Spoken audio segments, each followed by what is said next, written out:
what these are? Well, a scientist would call them raccoon baculum. But I've got a more fun, cutesy name for them. See, I like to call them raccoon penis bones.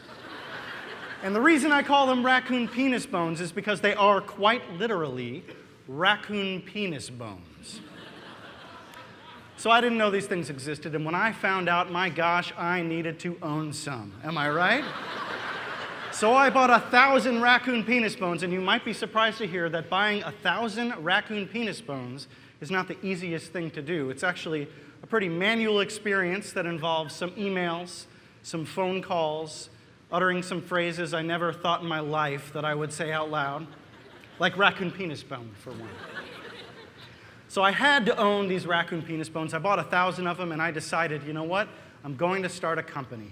I'm going to be the guy that sold 1,000 raccoon penis bones. Because I like a challenge, I started a Kickstarter. That way, I would either sell 1,000 raccoon penis bones, or I would be stuck with 1,000 raccoon penis bones. Here's the video I used to try to sell these raccoon penis bones.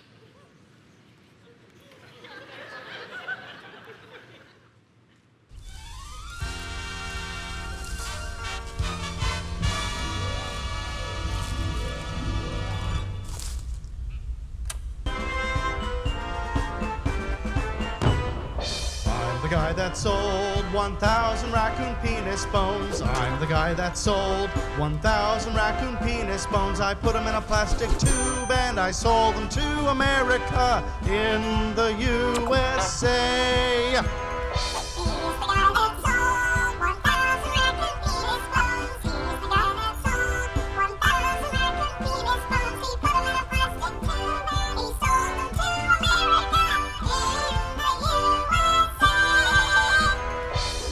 The guy that sold 1,000 raccoon penis bones. He's the guy that sold 1,000 raccoon penis bones. He put them in a plastic tube. He sold them to America in the USA.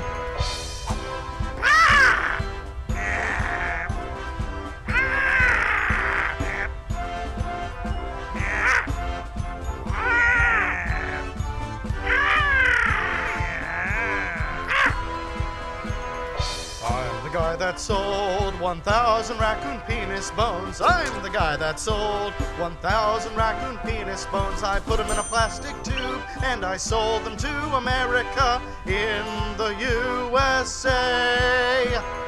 In the USA. Yeah! So if you are a level-headed, rational human being, there is one question popping into your head right now, and that question is, where can I get one?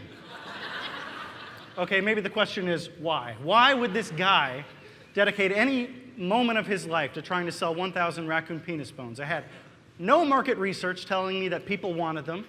This was not an industry that was ready for a disruptor. So why? Well, why? Because our brains are awesome places full of great ideas and full of stupid ideas. And most of those ideas never go anywhere because we have filters in our mind based on fear that stop those ideas from moving from our head out into the world.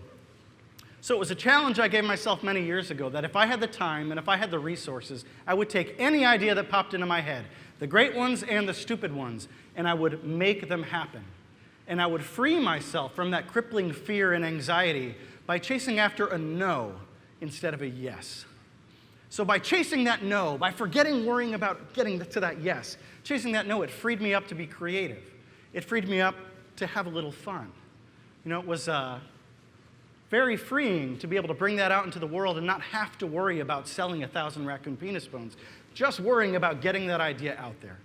And I'm full of stupid ideas. I'll give you a couple more examples. I thought of this great thing called a two-film t-shirt, and I'll let the video explain what that is.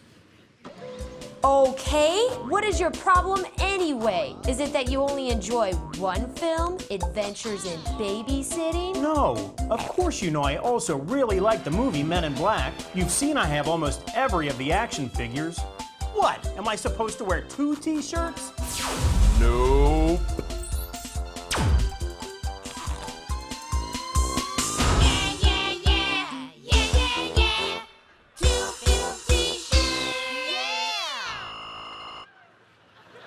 there's 2 film t-shirts. And what happened with all that? How many 2 film t-shirts did I sell? Not a whole freaking lot. It turns out there was not, again, there was no market for putting 2 film titles on a poorly designed t-shirt. But again, I was chasing that no, I wasn't chasing that yes, so we made that happen. You know, and recently I was driving down my street and I noticed all of these signs, these power washing, window cleaning, gutter washing, and I thought, what if we made a sign to seed sort of an absurd service in there too? So I hit Photoshop and I made a sign for shrub tickling. And I sent them off to the printer and I printed 30 of these things and I drove around my neighborhood with my 10-year-old daughter and we planted these suckers all over the place. I was chasing that no, and boy, did I get that no. I got about 50 calls from people in my neighborhood asking me, what the hell is shrub tickling? If I would have gotten a yes, I would have jumped on it. I would have taken my daughter, we'd have gone to that person's house and tickled their shrubs and gotten our money's worth, but no. Exercising that muscle, though, that getting rid of that filter, that helped us, just chasing that no instead of that yes. A while ago, I thought the world needed a company where a guy draws stick figure cats for people for $10 a pop. And boy, did I chase the no hard on this one. You know, and just to clarify, by stick figure cat, I mean something like this, right? These are by no means well-drawn cats. These are circles with triangles and then a bunch of random colors. So back in the day, Groupon was huge. Oh, yeah. This guy did use this cat drawing to propose to this woman, and I need a follow-up on that, don't I? I chased the no pretty hard. I emailed Groupon. I said, I sell stick figure cats. Let's sell these on a Groupon. I chased that no, and Groupon said yes. Over the course of 3 days, we sold 1,000 of these stick figure cat drawings. And chasing that no emboldened me to chase it even harder. There was a show called Shark Tank where you walk in there with an idea and pitch it to a panel of millionaires and billionaires. And I sent them an email. I said, I draw stick figure cats. Let me at them. And I could not wait to get that no. But I got a yes. And what did that bring me? Well, for one, I got to be on national TV sitting on the toilet, which happened to be a dream of mine. 2, I got to march down that famous hallway. I got to stand in front of their millionaires and billionaires and pitch stick figure cat drawing the only way I knew how.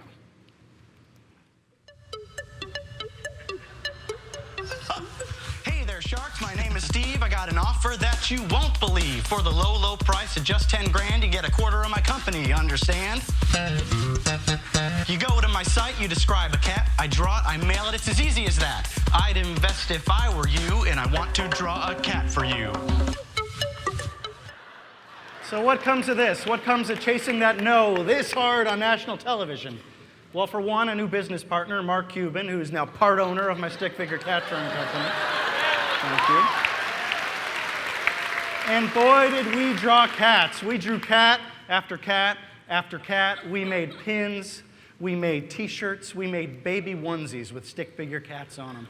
We made decals for cars. All in all, sold about $500,000 in stick figure cats and stick figure cat-related merchandise just from chasing that no. And I promise you, had I approached this project by trying to chase a yes, it would not have been this successful. Had I thought rationally about how I could take stick figure cat drawings and bring them to the public, there would have been 100 voices in my head, and actually real voices of my family and friends telling me, no, don't do this. There is no market for stick figure cat drawings. But we proved that wrong by chasing the no. Which brings me back to Raccoon penis bones in plastic tubes. On June 1st, I launched this Kickstarter. And about 20 or 30 people bought in early. Then the Huffington Post got wind of it and put together a feature article about this ex-Shark Tank star now wants you to buy raccoon penis bones. Then a Reddit thread went viral. And I woke up on the 3rd day and the orders were coming in like crazy. And I said, my gosh, I am going to be the guy that sold 1,000 raccoon penis bones. What happened next, I have a theory. There's Big Penis Bone. And they got wind of a new guy in the business and wanted to shut me down. They talked to Kickstarter. Kickstarter went over my project with a fine-tooth comb, and I was suspended. So just as that momentum was skyrocketing me to raccoon penis bone success, I was shut down, and I got that no that I was seeking. But that didn't stop me. You know, for me, getting a no on this was a victory, because what I got to do, again, was exercise that muscle of ignoring the filters, ignoring the voices, ignoring the judgment, and putting together a project. And I promise you, it becomes easier and easier every single time. So what I'm not asking you to do, what I don't want to do is create 2,000 more people out in the world trying to hawk raccoon penis bones. We don't need 2,000 more goofballs. You know, it's both a blessing and a curse when I let forward my honest and authentic self. This is just where it takes me. But what the world does need is 2,000 more people putting forth their uncompromised self. And what I challenge you to do is start small. Let a thought come into your head, ignore the judgment, and execute on it. Ignore the filters, ignore the judgment, ignore the fear.